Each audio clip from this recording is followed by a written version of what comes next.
Hey guys, what is up? It's Dusty here, and welcome back to another crypto video.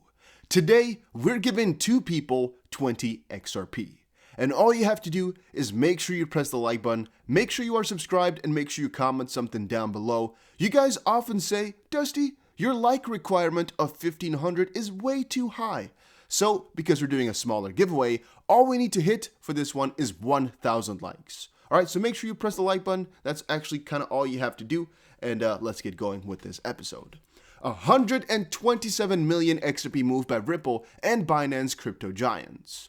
So I've read into this a little bit, and there's often, I should say always, differing opinions about what exactly this means. But I've explained it time upon time again. It is very hard to see just from a huge transaction alone whether it's good or bad. In this case though, however, it is actually really obvious what is going on, at least if the story is correct, as what they're saying is that this XRP is being sent around between Ripple and Binance to actually provide liquidity for the Binance crypto exchange.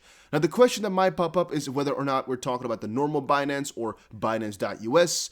That we will not get after, we will not know. I'm assuming it's the normal Binance, but hey, those two could be connected in some way, shape, or form as well.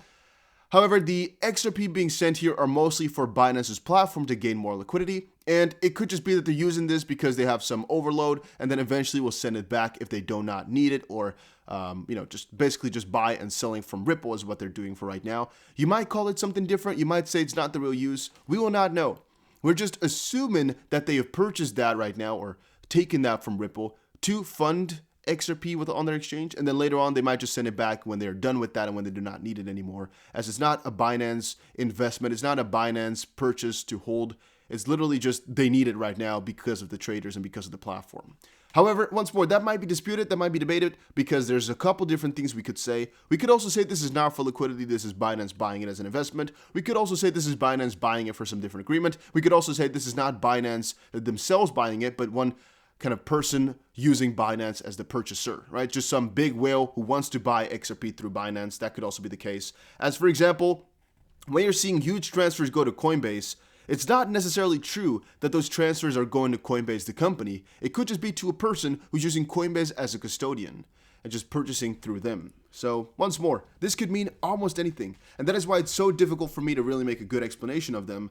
But if you're asking whether or not this is good or bad, once more, just keep on looking for yourself what makes sense, because there's nothing that you can really fetch here. It's just a question, and nobody has the right answer, if you get me.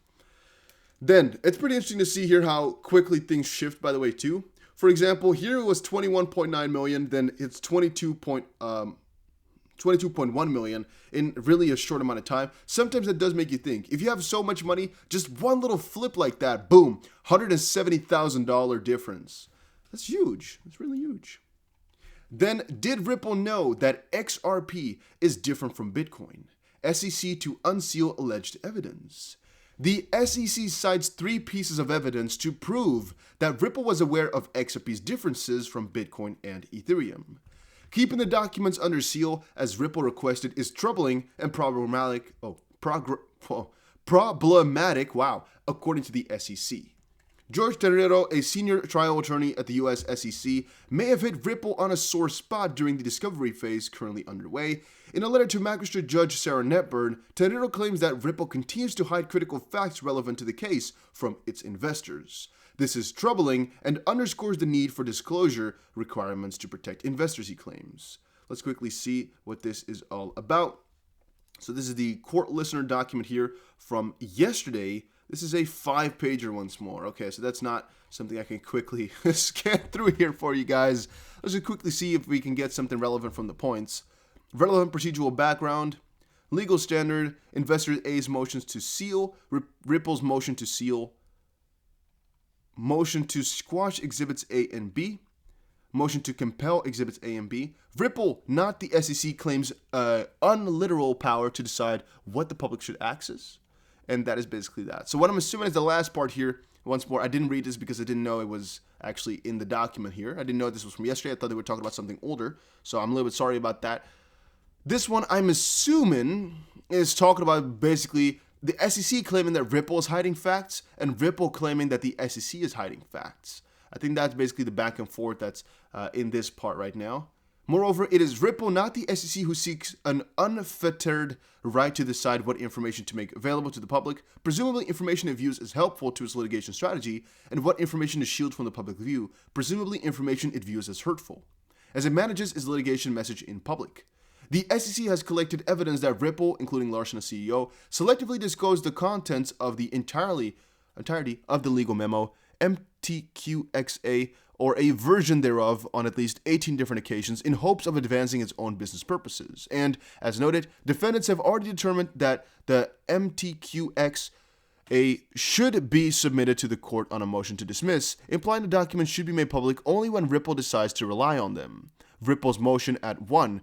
Ripple cannot selectively disclose otherwise privileged materials to members of the public and then claim in court that disclosure of these materials would be harmful, would harm Ripple's interests. Okay, you know what? I actually decided to read the document anyway here and just edit the video like I really hate to do.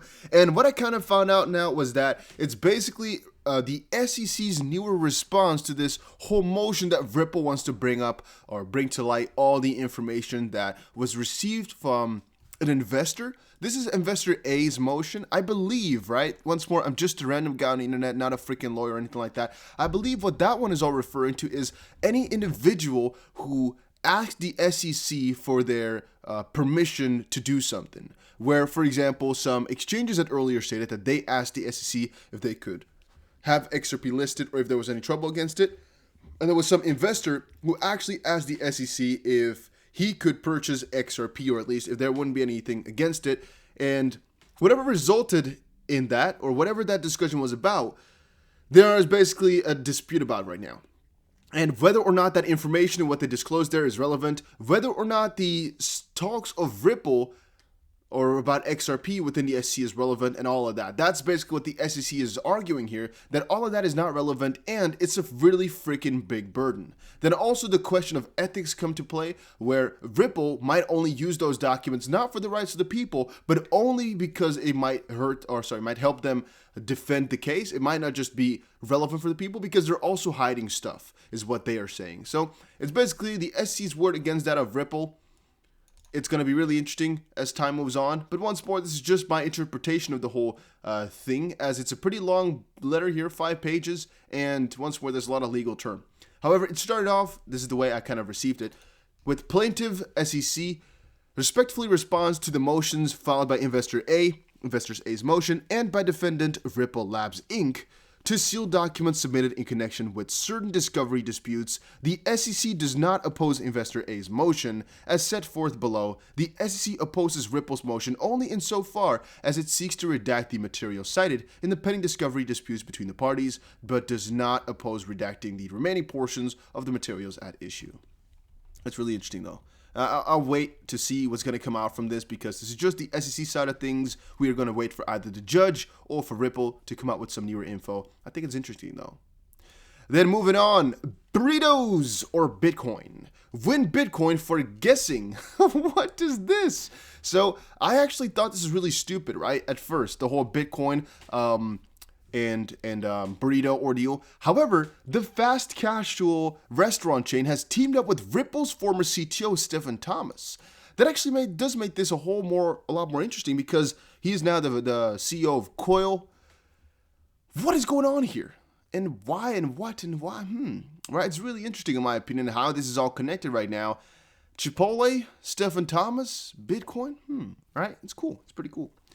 Moving on, breaking $600 million in leverage positions liquidated as Bitcoin price crashes 5%.